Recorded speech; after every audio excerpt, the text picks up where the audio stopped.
Hey guys, it's your average PS2 gamer here with the third episode of How to Get High Score Streaks. In this episode, we're going to be going through the creator class and setting up for the actual game. Okay, so in creator class, as you know, there are 10 slots for you to use, and this can be manipulated with the use of wildcards. Now, I'm gonna give my own opinions during this video, but you can customize what you want. Okay, so the first tip I'm gonna give you when making the class is that you want to use a comfortable gun. So a gun that you can use and you know how to use and the ranges and everything like that. I would recommend using an SMG and an assault rifle. Now, if you're gonna use an SMG, you want to make sure that the fire rate is high, but not really high, so that you burn through your ammo really quickly. Because if you don't have any ammo, you can't actually shoot anyone. If you're gonna use an assault rifle, you need to make sure that it's a medium range and it can be used in different types of ranges.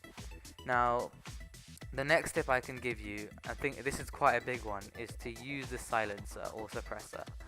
This is because that when you're going for a high score streak, you want to make sure that enemies don't know where you are when you're firing. Otherwise, it can give your position away and potentially get you killed. And this can stop you, obviously, from getting the high score streaks. My third tip is going to go to the perks now, and this is going to be 3 perks that I recommend. The first one is hard mode. It's quite obvious why I'd say that, because it gets you closer to your score streaks. Knocks 20% off, so if you're going for, let's say, the VSAT, instead of needing 1,200 points to get the VSAT, you actually need 1,080 points, I believe. So that's knocking off about 120 points. Sorry, no, wait, okay, right, no, okay, I'm gonna have to edit this out. So, let's say that you're going for the Lodestar.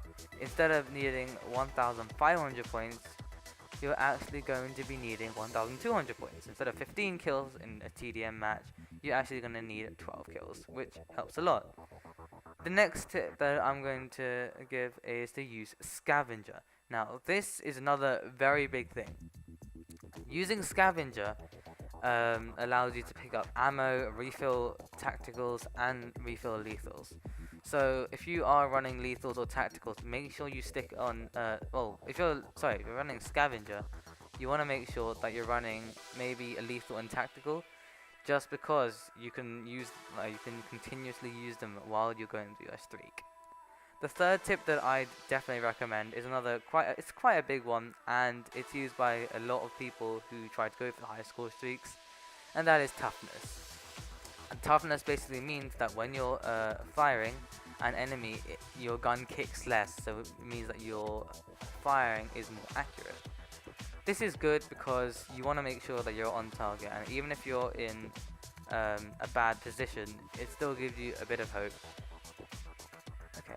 So now we're going to be going to the actual score streaks. Now, obviously when you go for high score streaks, you want to be picking a high score streak or 2 high score streaks. But if there's any one score streak that you have to use, it's going to be the VSAT. Why? It gives you constant knowledge of where your enemies are and where they're facing, and that's very, very important when going for high score streaks.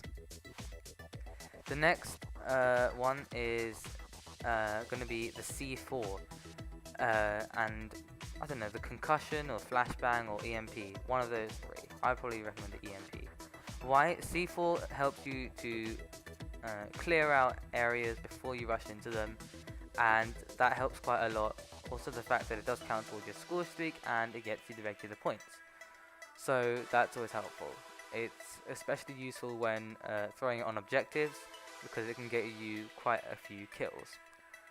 And onto the EMP.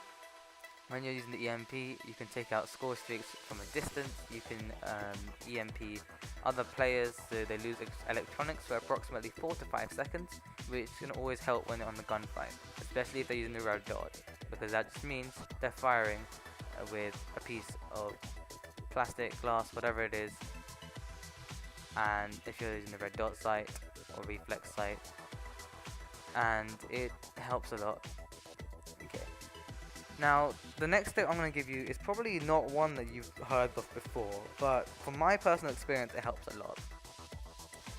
Now, when playing these objective game modes and everything, you're going to notice that they're going to be spamming UAVs, counter UAVs, different types of air support, because air support is very effective in this game.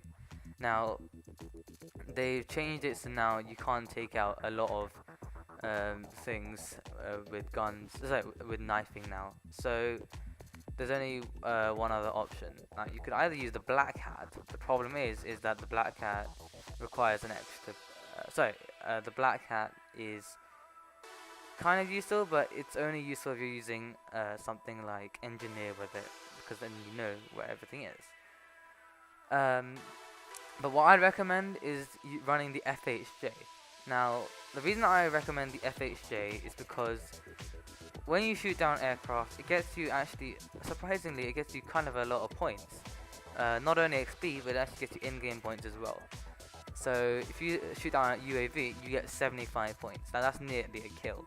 Shooting down a counter UAV, that's 100 points. Taking out an AGR, I think it's 150 points. So you get a lot of kills, you get a lot of points, which can equal the same amount of points as kills. And that's really helpful when going for score streaks. Now, usually I run the FHJ, and on average I will shoot down around 3 to 4 UAVs, maybe a couple of counter UAVs, and occasionally, very occasionally, I'll have to shoot down an AGR or Dragonfire or Stealth Chopper or something like that. But when I need to, it's always there, and it helps the team out a lot. So that's everything in this episode. So finally, I'm going to leave you with a class that I like to use, using all of these, and that's going to be the AN-94 with the silencer and stock just because it's very easy to maneuver around and makes it a lot more easier to strafe around corners, and you definitely want to be doing that when doing this kind of setup. Hardline, then you'll need perk grade 2, perk 2 green, how you say it, with scavenger and toughness. There'll be no perk 3, but there will be the FHJ as a secondary for shooting down aircraft, the C4 for clearing out spaces, and the EMP grenade for taking out score streaks, and for basically to annoy other people and to give you an edge. So that's basically my video on how to get high score streaks part 3. If you do like this series, please leave a like and leave a comment telling me whatever you feel like, and subscribe for more Black Ops 2 and Ghosts gameplay. And this is your average PS2 gamer here, and peace out.